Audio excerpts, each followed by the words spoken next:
God damn it.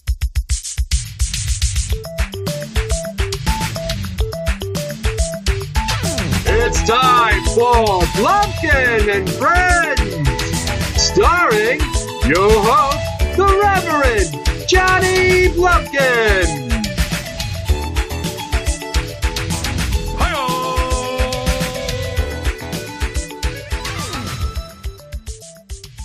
Hey kids, I'm the Reverend Johnny Blumpkin, and with me here today is my friend, Neil. So being that I love poopy topics so much, I'm going to just read some stories about people with odd poops. So, here we go. I was at a military school in 9th grade in the mid-90s. Our hall consisted of 8 rooms, 4 on each side of the shitter. There were 4 bowls, 2 on each wall, facing each other, and the showers were in the back. All one big room. The bowls each had half curtains, navy blue, that kind of covered your area. One night toward the end of the year, I was with some upperclassmen and my roommate. Somehow a bet was made to take a big bite out of a magic mushroom air freshener and chew it 5 times and spit it out. I think $5 was in play, which was worth many rounds of NBA Jam in the lounge. Yes, okay, I like this so far. I took my 5 bites, spit it out, and rinsed. Swallow with the Dr. Pepper. It was pretty uneventful. Until about 4 a.m. I woke up to a severe burning in my stomach and made the 20-yard dash to the bano. I hit the door, threw it open, and charged in only to realize I'm going to be too late. Drop my boxes and try to back in. I almost make it. Almost. The shit projected from my ass, hits the bowl and wall behind it from about 5 feet out, and it just keeps coming. The ceiling was low, so I painted all sides of stall number 1.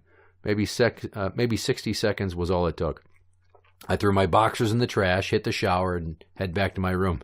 20 minutes go by, and I repeat the same scenario. Stall number 2, done.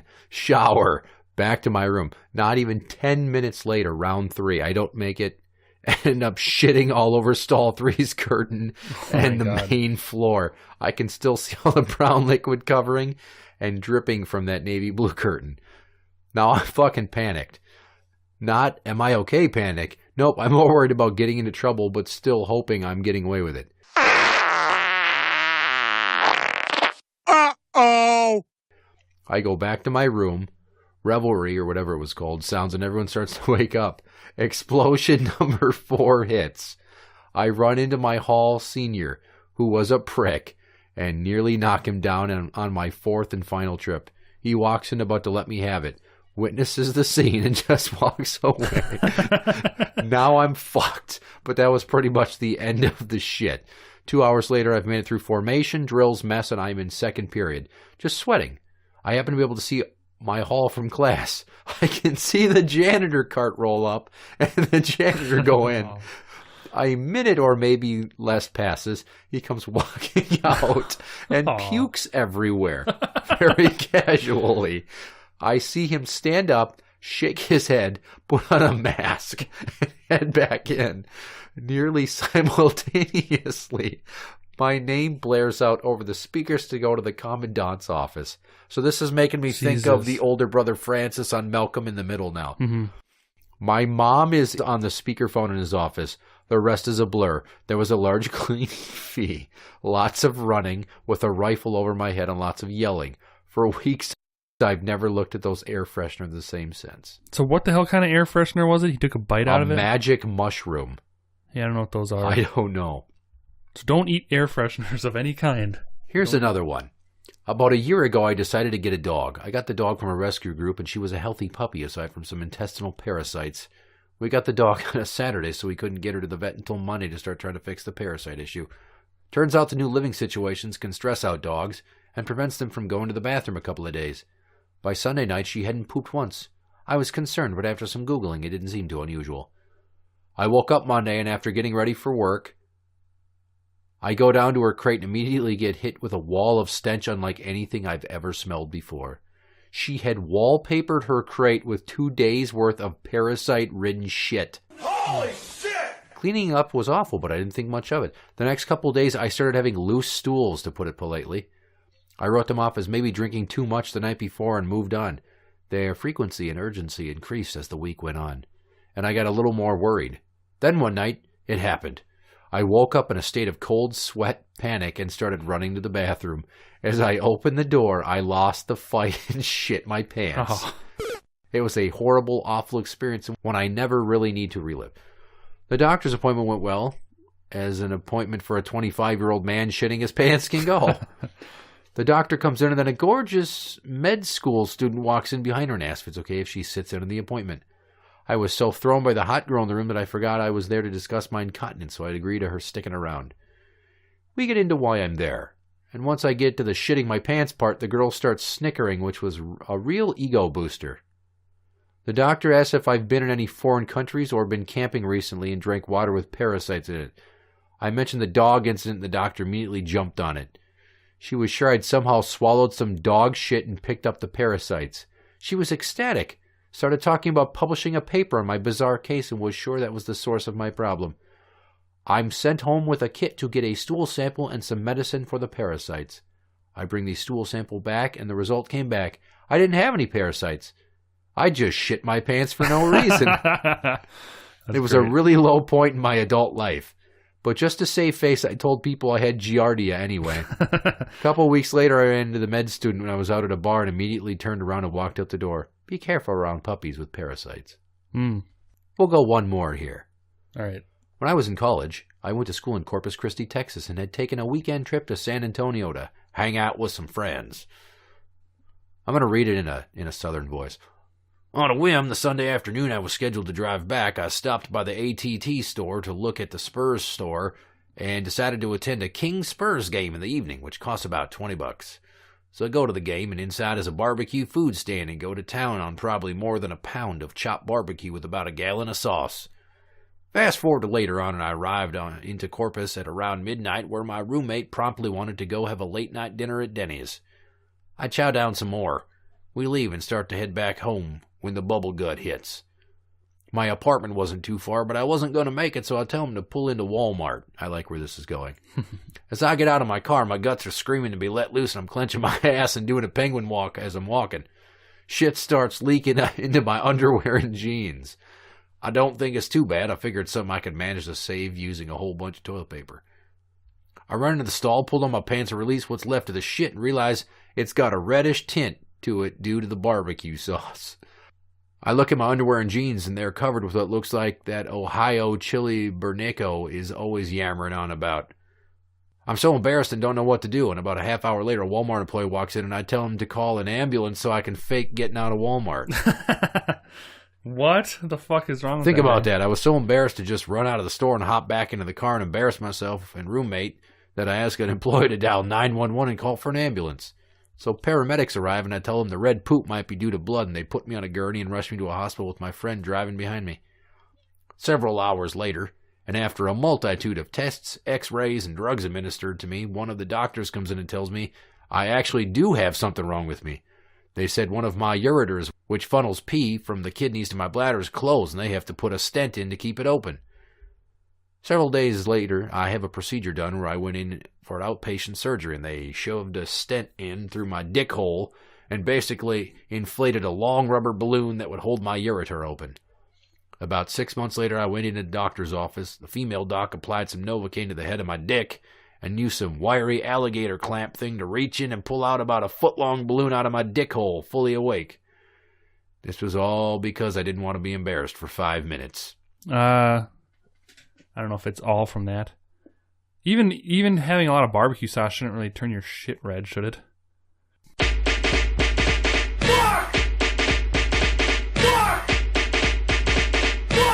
And now, story time. Do you recall the story about the time I was sleeping at Doug's house, and we had a guy friend that worked at a gas station, so we went there 2 days in a row and got free slushies? No. And I drank about 64 and 64. So 128 ounces of blue raspberry slushy in under 24 hours. Okay. And my shit came out blue. It's No. all about the dyes in the food. So the barbecue sauce dye turned his poopy red. What up, Ninja? You're listening to Blumpkin&Friends. It was the summer of 95. I'm 12 years old, and me and about 6 of the neighborhood kids were in my backyard, shooting hoops, bullshitting, etc. Typical summer day. Dumb and Dumber had come out in the past year, and like many other kids, we were all infatuated with the scene where Jim Carrey lights a huge fart. We were never really thought about it before, but now it became our number one goal. He's on fire! We're all sitting around, and all of a sudden I feel the bubble in my stomach. First thought was to go inside and grab a lighter, because fuck if I didn't want to be the first to make a fireball. I run back outside and pull a lawn chair out of the garage. At that point I was corking what I thought was going to be a huge blast. So I slip the mesh shorts below my ass and then get on the chair and proceed to throw my legs back like a cat. I light the lighter and then release.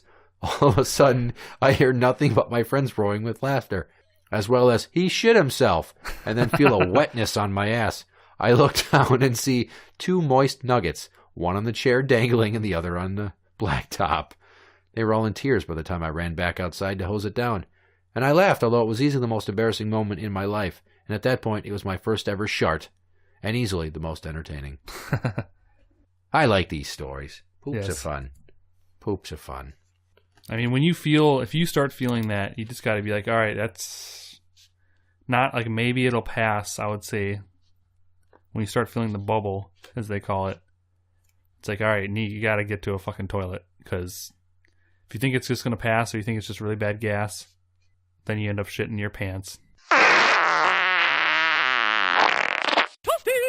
A few years ago, I was down in Cabo San Lucas with my family and friends for vacation. My dad, my buddy, and I decided to go play some golf, and ended up at this very fancy, very expensive golf course. Given that we're spending all that money, I decided to avail myself of all the services the club offers. This includes complimentary shrimp tacos, as many as I can eat. That sounds like a bad idea. Yeah. Things are going great until the 10th hole, when I feel a sudden twinge. About 9 minutes later, standing in the middle of the 11th fairway, the gears of gastrointestinal apocalypse kick into full gear, and I'm struck by the horrible realization I'm not going to make it to a bathroom. And if I don't want to spray paint a line of feces down the fairway, my only chance is to sprint 25 yards into the desert. I start running, ripping at my belt as I go. I do not make it in time. So now I'm running towards the desert, shitting 117 tacos into my shorts. What? That's got to be a typo. 117, yeah. Unless they're mini tacos. It might be. I make it to the desert, still pooping, drop my shorts, pull down my saturated, heavily laden underwear, assume a standing squat with my ass pointed as far from the civilian population as possible, and continue the diarrhea tsunami for at least another minute. At this point, I lose my balance in said squat and begin to fall backwards towards the pond of evil I've just unleashed on the earth. Instincts take over.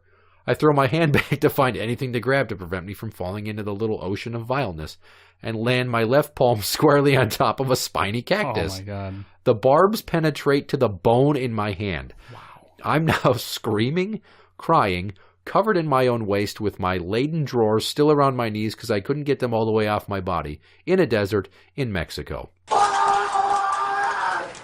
My father, concerned for my well-being, tries to come in and find out what's going on. I scream for him to not come any closer, for if he were to see the little panorama of catastrophe, we would never be able to look at each other in the eye again. I tell him to throw me his golf towel, my towel, and my buddy's towel so I can get to the unpleasant experience of delousing myself as I stand now, naked, absolutely covered in diarrhea, with a bleeding hand that I can no longer use after slowly removing it from the cactus, and now wanting to get sepsis by getting it near my feces-covered body. Jesus Christ. Cleanup takes about 10 minutes, at which point I hurl my ruined, shit-filled britches further into the desert, where they got stuck on a tree branch and drip out a steady stream of poo. A lasting visual reminder of a near impossible amount of shame. I pull my shorts back on, emerge from the desert with no towels, tell my dad I don't want to talk about it, and to my credit, finish the round.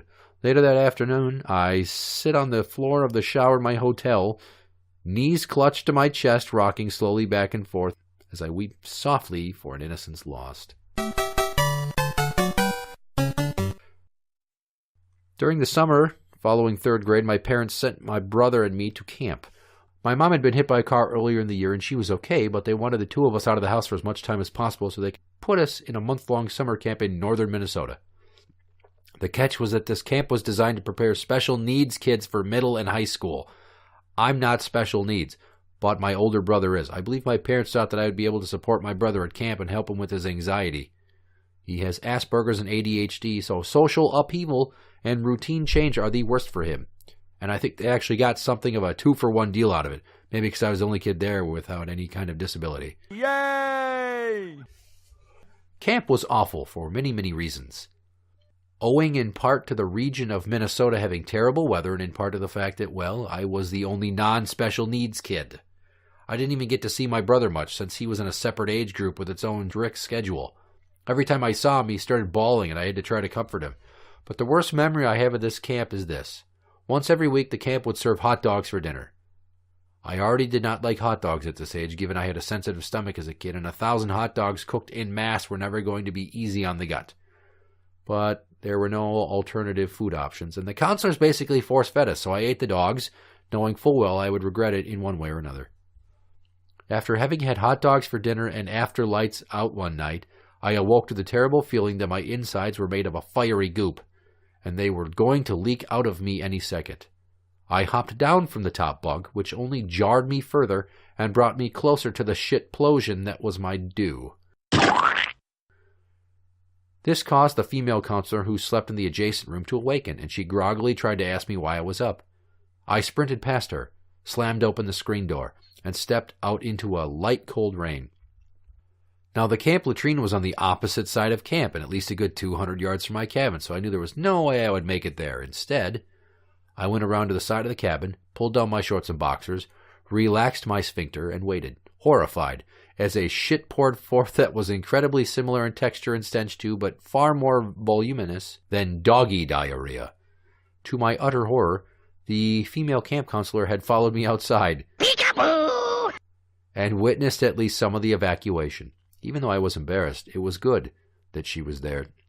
It was there to help me deal with the situation, since I was not entirely familiar with the process of recovering myself from such a shitastrophe. God, this almost sounds like Leahy wrote this. She took my shorts, which of course had not been spared, and saw to cleanup duties while I tried to go back to bed. The next morning, I didn't mention it to any of my fellow campers. I believe they did not know what happened. I still mostly hate hot dogs. I mean, I haven't had any of these horrible stories. Nothing like this has ever happened to you? No, luckily, I mean, I've had a lot of like close calls, and luckily, and I think, I don't know if it's a Little Caesars thing or what. I remember after having Little Caesars once, I had to go to, actually, that's what probably saved me. I had to go to this Randy's recycling and, garbage that's actually pretty close to my house, and get these organic recycling bags. You have to get them from Randy's if you want to do organic recycling. Right. And so I went there, and as I was leaving, I was going to go to work, which is, a good 20, 30-minute drive. I feel it, and luckily because since I stopped there and, it's just up the road, I went back home and fucking shit my brains out. And I think it was because of a Little Caesars, but I don't know. I've had them before, too, and been fine, so I don't know if it was just having to be like food poisoning that day or what the deal was. Was it pepperoni? Yeah, it was just a hot and ready $5 pepperoni. Could have been undercooked, perhaps. Maybe. Or one of the people preparing it did not wash their hands after. Yeah, I mean, it was something, but it was because I had never had problems with them before. And usually pizza is kind of a pretty safe bet as long as everything's cooked right. Yeah, because there's bread involved to soak up everything. Yep, but their bread's drenched in butter too, but I don't know. Well, they use a lot of butter on their bread, I think. Oh, on the crazy bread? No, breadsticks, yeah, I guess, but I don't know, but I made it. I remember feeling, where you feel like, oh shit, I got to do something quick, and I was luckily just down the street from my house and just floored it in there and was able to get up to the bathroom before I shit my brains out. Although I did, and it was mostly just, it sucked ass. Recently I had the stomach flu. Go on. And it was probably a month ago, and I mean, you're shitting every fucking 20 minutes. And it's just like water. It's just like some water comes out, and then you're like, okay, I'm fine. All of a sudden you feel it again. Mm-hmm. It went around quite a bit here, like a month or so ago. And I just took off work, and I'm just like, I gotta stay home and fucking. It was on the weekends when I felt like I got it, and luckily I just took the next Monday off and then was fine. Were you literally pissing out of your asshole? Pretty much. Those are the worst because you have to push them up for some reason. Your body doesn't know how to just let loose, so you push, and then it's just a spilling of fluid. Yeah, and that one, it ended up. I'm glad I had those wet wipes because your ass is so sensitive. You can't use regular toilet paper; it fucking hurts. Baby wipes are good. So I used baby wipes, and thankfully that helped like a lot. And I was like, man, that was a horrible experience to go through. And they call it the stomach flu, but it's just fucking some weird form of diarrhea. I also use baby wipes to clean up after having period sex. Because I don't want to stain a towel. And years ago, I was dating a chick who lived with her parents and had a baby. And I banged her on her period. Mm-hmm. And then I used baby wipes to clean it up. And I don't know who ended up emptying that particular bathroom garbage. But if it was her mom or dad, they had to think horrible things. Yeah, what the hell is wrong with you? Just a handful of mashed baby wipes covered in menses. Well, just the blood, I mean, it just puts you in shock. Right. It's like, what's wrong with the baby? I think one of the grossest feelings I ever had was way back when, at our friend Matt's house. Mm-hmm. I asked him if he had anything I could have for a snack because I was hungry, and he gave me yogurt. Yeah. So I ate yogurt. And then I chased it with a Mountain Dew. And when you feel the glug glug gurgle hit when you're... Yeah. Which basically that's the same sound that Slippy the Toad makes in fucking Star Fox on SNES. But yes, that shit, I evacuated my bowels to the point where I almost needed to lay down afterwards. And I didn't eat yogurt again for, Jesus Christ, like 15 years. Yeah. Well, I thought yogurt just did that to me. I don't know, because when I had that stomach flu, I was looking up stuff, and it yogurt and like bananas really help calm your stomach. Because I mean, you're supposed to get the regular. You're not supposed to get like Go-Gurt, non-sugar added yogurt, so because of the the good bacteria in there. But yogurt and Mountain Dew, bad. No, bad. Also, Trix yogurt and Mountain Dew, instant oatmeal, the fruit and cream kind. Yeah, peaches and cream. Yeah, I will shit out the peaches undigested. See, that's the thing. That's the thing now is I like spicy food, but I mean, that's kind of one of those things where you can't eat a meal that's all spicy because, if it burns going in, it's going to burn coming out. Oh, yeah. And I mean, it's like, why even put yourself into that situation where your shit's going to be burning. He's like, oh, I got to get Mexican food tonight. I'm going to get it spicy. You have to get it spicy. Yeah, usually it depends on what you get. Usually, like burritos and stuff aren't too bad because there's enough other meat and other proteins and stuff to kind of help out with a burning asshole. Right. But I'm not going to down a couple jalapenos just by themselves and just hope for the best.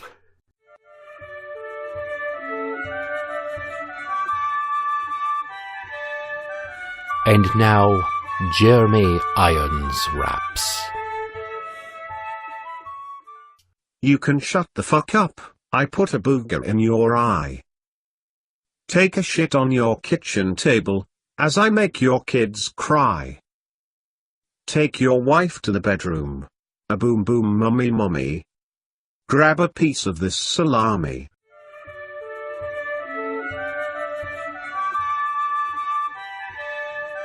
That was Jeremy Irons raps. This is J-Bot 2000. You are listening to Blumpkin and Friends. In accordance with my probationary terms from the state of Michigan, here is some community work service I, Brownbeard, give to you, Dear Crabby. Dear Crabby, I'm a 63-year-old widow. Well, good for you, you got out. End of letter, right? Nope, there's more. I've not been with a man since my husband died 10 years ago. Well, you're 63. I can see why no one wants to fuck you. Yeah. The wells run dry. Nobody wants to fish into that pond. It's empty, and nobody's restocking it. Yeah. You can rub all the oil of Olay on every part of your body you ever wanted to, and jam a whole 50-gallon drum of Kentucky jelly up your hoo-ha. It's not going to make it any more presentable or what anybody wants. So I've already destroyed her and we're only 2 sentences in. But there's more. Here's where things get a little fucky. Stormy seas ahead. I'm now dating a 31-year-old man. I'm deeply in love with him. He says he's in love with me too. No, he's not. But his family says he doesn't know what love is. They're pretty smart. He was previously in a 4-year relationship with someone his own age. Am I crazy for dating a man who's 31? Yes.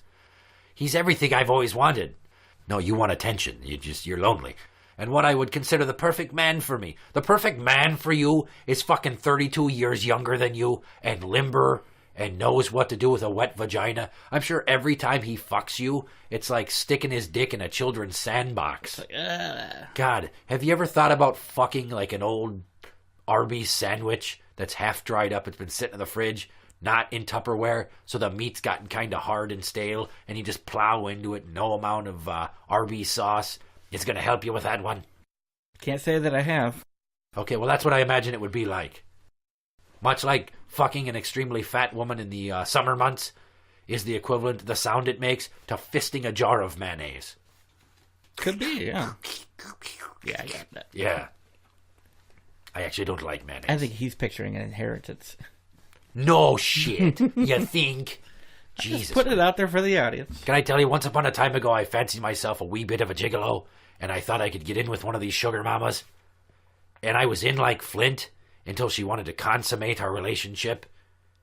And aside from the constant meowing of these two fucking fancy cats she had, her downstairs, no thank you.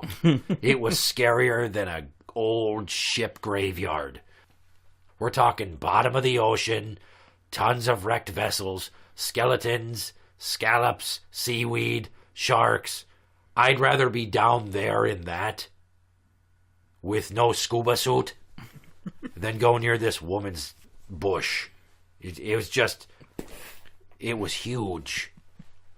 I mean, this is the kind of thing where you hack through it with a fucking machete and then you find an uncontacted tribe living in her downstairs. It was the Amazon. There's still more letter. I haven't even... Jesus Christ. Anyway, am I crazy for dating him? Yeah, everything I was. Yeah, fuck you. He claims his only problem with dating me is that I will probably pass away in 20 years. 20 years? Yeah, right. Who the fuck are you fooling? You're going to die of a heart attack the next time you two make love. Because he's 31 and you're 63, and there's a lot of miles on your engine, so don't be surprised if it seizes up and you blow out a head gasket. So if she dies, he claims he'll be alone and devastated. Well, will he? Will he be devastated at 51? For about 10 minutes. 51-year-old men can still go to the bar and bang chicks in their 40s, which most people don't really want to do, but beggars can't be choosers. I'm sure he'd find somebody to give him some sympathy pussy and coddle him back into a state of spiritual oneness. My concern is I feel I'm preventing him from future children and a possible wife his own age. No shit. Gee. He says he doesn't want kids. But I'm not so sure. Please tell me what to do. I've never been in this situation before. Help, please, in Pennsylvania. He's 31, so he's probably not going to have kids at this point. Yeah, well, here's the problem. You live in Pennsylvania, an entire state full of fucking ugly people that are assholes, as evidenced by the recent attack on Vikings fans at the Lincoln Field where the Eagles played. Those fucking stupid Eagles. Mm-hmm. Those goddamn ugly Philadelphians. You know, I will take some total bastards on my crew. I won't take anybody from Philly. Nope. Fuck that whole city. Fuck the whole state of New Jersey. And if you want someone that'll work hard, don't even go anywhere near New Orleans. Or Nolans, as they say down there. Fucking stupid New idiots. Orleans. Yeah. Good luck trying to fucking get any sort of navigating advice out of your number one officer if he's got a southern drawl and is Cajun. Well, we here, we go around here and you see the fork in the X mark the spot and then we find a treasure around, get around there. Shut the fuck up, Smitty. Smitty. Never again. Anyway, old broad, dusty cooch, gonna die soon, younger man, wants your money, claims he doesn't want children. He's lying to you. He's probably fucking women his own age behind your back. You should probably just get on with your time. I think that you should probably just go to the store and buy yourself some D-cell batteries and a Toblerone and come home and watch Beaches and flick your bean and then break out the whiskas to your cats, go to bed, call it a good day.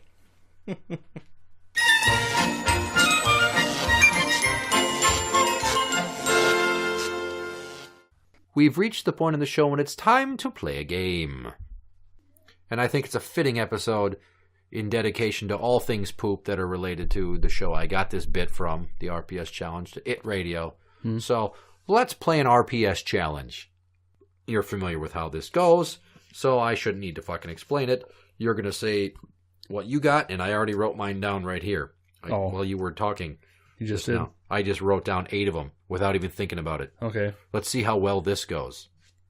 Is it time to test the theory?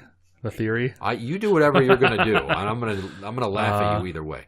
Ladies and gentlemen, boys and girls, children of all ages, Blumpkin and Friends proudly brings to you the Rock, Paper, Scissors Intercontinental Championship Challenge Championship of the World! Hand number 1. Okay. Scissors. I also threw a scissors. No point. Hand number 2. Rock. I also threw a rock. No point. Hand number 3. Rock. I threw a paper. Point for me. Hand number 4. Paper. I also threw a paper. No point. So you have to get hand number 5 just to take it to overtime. Okay. Hand number 5. Rock. I also threw a rock. So I beat you. Every single one was a 1 damn tie. point. Except for one. And I didn't even think about it. And why did you sit up so straight when you were My doing back that? was getting stiff. I was going to say, your posture got awfully unorthodox all of a sudden.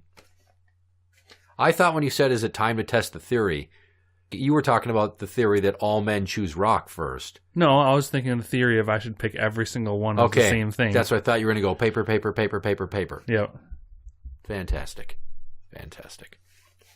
Interact with the show on Twitter at Blumpkin Show. That is at Blumpkin Show. You can find us on Facebook at facebook.com/group/Blumpkin and Friends. You can find us on iTunes and now also on Podbean at blumpkinshow.podbean.com. I'm the Reverend Johnny Blumpkin. And Neil.